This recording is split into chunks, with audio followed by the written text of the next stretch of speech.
After the warmth that we saw this weekend and the rain, of course, that came through yesterday and last night, we're pretty much done with it. MAXTRACK Live Doppler's trying to pick up a couple little sprinkles up above the Ohio River. That'll be about it. Rain really is done for us, but the wind will eventually die off as well.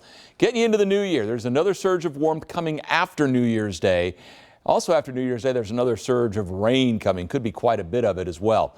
And that will just add to what has been actually, the rain that comes the end of the week doesn't count for this year. So we're going to finish off at 56.04.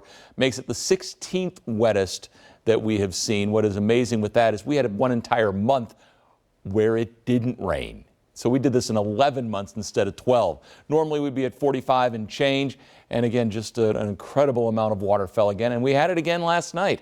You see these rainfall totals off the Kentucky Mesonet where we're between 2.5 inches of rain for most. Some folks a little bit more, some folks, especially in the east, a little bit less. Bottom line is there's just a lot of water that came down again, and we're sort of running out of places to put it. We're at the time of year where the ground doesn't absorb as much water, so most of this just runs off. And you're seeing the peak wind gusts. Some folks got above 50 on those wind gusts today. For a lot of us, it moved a lot of garbage cans around and kind of spread the debris as well. 44 right now at the Bluegrass Airport, southwest wind at 15. It is creating a wind chill that's in the upper 30s. We're also seeing wind gusts up in that 25-mile-per-hour range. Didn't quite make 60 today, topping out at 59. I'll explain why that was significant in a minute.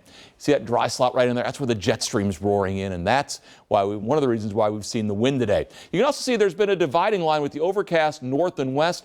Sunshine was around early today, south and east, and it made a big difference on the temperatures. But this is, again, just a huge storm system. Well, the main low, the one that came up first and brought all the rain, is now beginning to spin itself out over Lake Superior. New storm is taking over along New England.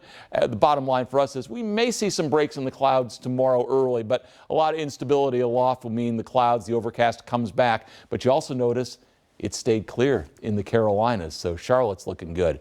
High pressure then slides in for your New Year's Day. That's also good. We're going to watch the next system come up out of the Gulf. That comes down from the north. That comes up from the south. They will meet somewhere around us. The bottom line is it gets wet. We finished off the weekend with our 6th consecutive day between Christmas Eve and New Year's Eve, 60 degrees or better. Only done that one other time. You had to go back to 1889 to see that. So again, pretty amazing. We missed it by just 1 degree with that 59-degree high of today. And our high temperatures, again, we showed you this on Friday, where we are finishing off as the second warmest when you look at our high temperatures. What's interesting is 2 big cycles did the entire top 10. That is really interesting, and again, just shows how the clustering of weather works and how the cycles repeat themselves. Much colder tonight under a cloudy sky. Overnight lows in the low 30s. That's above normal. It just feels cold. Like tomorrow. Again, a normal high in the low 40s with a variable cloud cover, some sun, but that's where we should be for New Year's Eve day. Mid-40s on New Year's Day. That looks dry. Thursday and Friday, the rain returns, but it does get warmer by Friday.